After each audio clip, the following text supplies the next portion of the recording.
오늘도 우리 사는 이야기 찾아주셔서 감사합니다. 사연자분이 보내주신 이야기 시작해볼게요. 결혼을 약속한 남자친구네 집이 찢어지게 가난하다면 어떨까요? 저는 사랑 하나면 다 괜찮다고 생각했습니다. 1년간의 짧다면 짧은 연애, 그리고 1년간의 결혼 설득기간. 저와 신랑은 대학교 때 알게 되었고 20살 후반에 아르바이트를 하다가 손님으로 온 신랑을 다시 만나게 되었습니다. 신랑은 학교를 다닐 때에도 제법 똑똑해서 대기업에 들어갔고 저는 이직 준비 중에 아르바이트를 하며 시간을 보내고 있던 중이었어요. 그렇게 우연히 만난 게 반가워 연락을 하다가 만나게 되었고 결국 결혼을 생각하며 연애를 시작했습니다. 신랑은 연애 도중에도 결혼 이야기가 나오면 말을 아꼈는데 당시에는 그 이유를 알지 못했습니다. 그래도 저는 그 사람에 대한 믿음이 있어서 결국 제가 먼저 프로포즈를 하고 결혼을 준비하게 되었습니다. 학교를 다닐 때도 신랑은 성실했고 연애를 할 때에도 뭘 하든 저를 먼저 배려해주는 모습에 결혼은 미친 짓이라고 했던 저도 이 남자라면 결혼해도 좋겠구나 했거든요. 그리고 신랑에게 프로포즈를 하던 날 신랑의 가정사를 처음으로 듣게 되었습니다. 신랑은 홀어머니와 살고 있는데 아버지와는 어렸을 적 헤어져서 지금은 기억도 나지 않는다고 했고 중학교를 다니는 여동생이 있는데 이 여동생은 어머니의 남자친구 사이에서 난 동생이라서 배다른 동생이라고 하더라고요. 처음에는 거부감도 있었지만 그래도 어린아이가 와서 친하게 굴고 기어다니고 걷는 걸 보니 마음이 안 열릴 수가 없었다고 하면서 둘 다 서로 배다른 남매인 걸 알지만 친하게 지내고 있다고 했습니다. 그리고 어머니의 남자친구는 그렇게 아이만 덩그러니 놓고는 몇 년 뒤 잠적을 해서 지금은 어머니와 배다른 동생 그리고 남자친구가 한 집에 산다고요.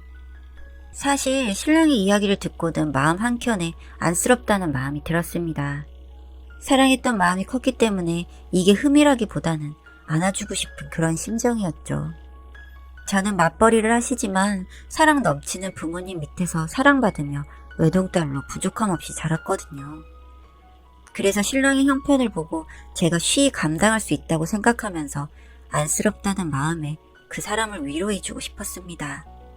신랑은 돈을 벌면 동생 학용품을 사주고 집에 세금을 내고 이래저래 돈을 쓰고 나서 저축을 한다고 했습니다. 그렇게 말을 하면서 저에게 보여준 건 주택 청약 통장이었는데 그 통장 안에는 1,000만 원 정도의 돈이 들어있었어요.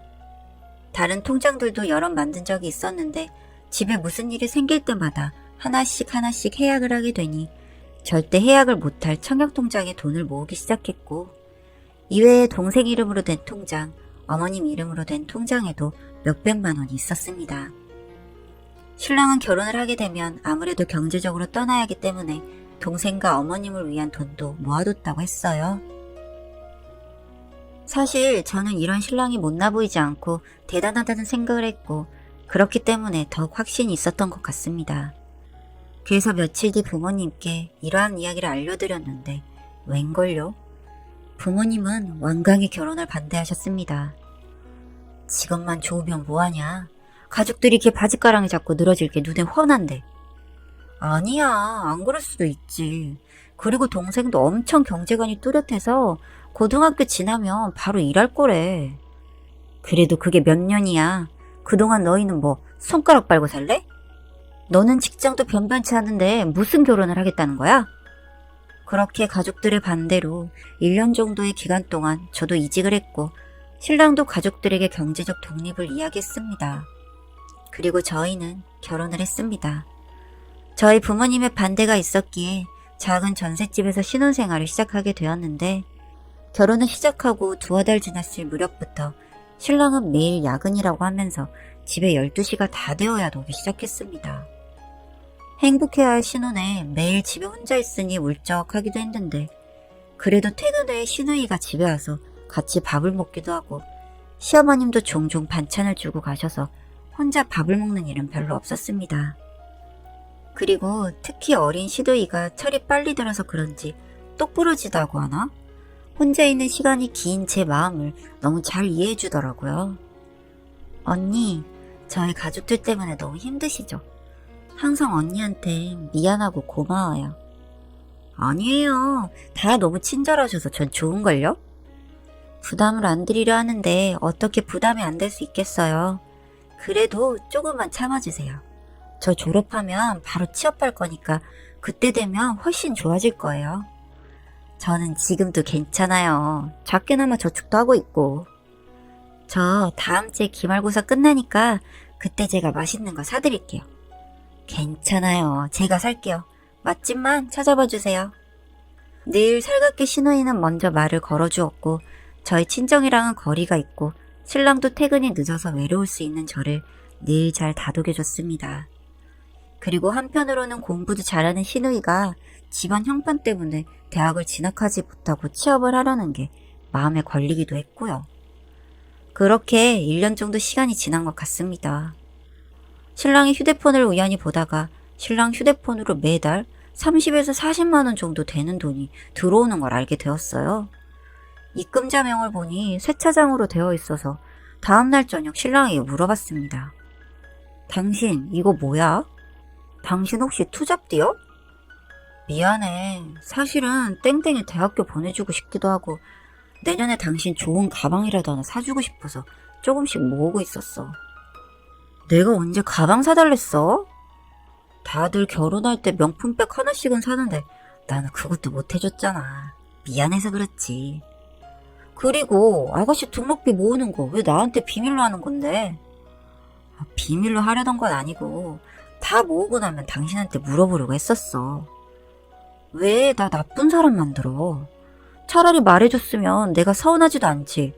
나도 아가씨 공부도 잘하는데 바로 취업하는 거 마음에 안 내켰어. 그렇게 생각해줘서 고마워.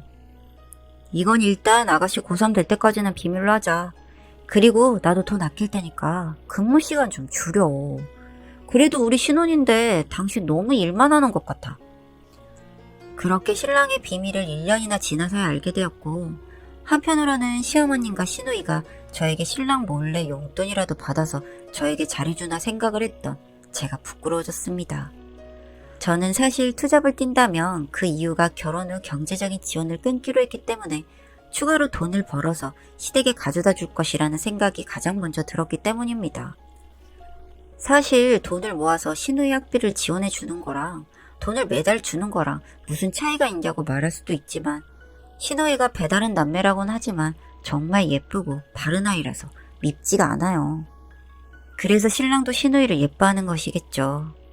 사실 시어머님도 일을 하시고는 있으신데 신랑이 취업 후 용돈 대신 매달 세금 및 공과금을 내던 것이라 경제적으로 독립을 선언했을 때 시댁에서 말 못할 아쉬움이 많았을 텐데 다 이해해 주신 거고 제가 음식을 잘 못하는 걸 알고는 반찬을 해서 자주 챙겨주셨는데 그나마도 제가 불편해할까봐 전해주고 바로 댁으로 돌아가셨고요.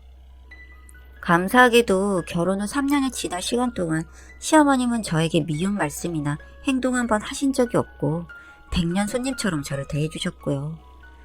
살가운 시누이는 저와 종종 둘이 데이트를 할 정도로 친해졌습니다. 그리고 고3이 되었을 때 신랑과 함께 1년간 학비를 지원해 주겠노라 말했는데 입학금 이외에는 계속 전액 장학금, 반액 장학금을 타서 공부도 열심히 해서 저와 남편도 참 뿌듯했습니다. 그렇게 저희가 전해준 1년 학비로 등록금을 내고 공부를 하고 방학 되면 아르바이트를 해서 다음 학기 용돈을 마련하는 모습이 참 예뻤어요. 그리고 저희 집에서도 저희가 몇 년 동안 큰소리 없이 잘 지내고 있으니 얼마 전에 결혼을 정식으로 허락을 받았고 부모님께서 저희가 살 수 있도록 작은 집을 마련해 주셨습니다. 명의는 제 명의로요. 명의가 뭐가 중요하겠어요. 부모님이 믿고 저희 부부에게 주시고 완전한 허락을 해주셨다는 게 중요하죠.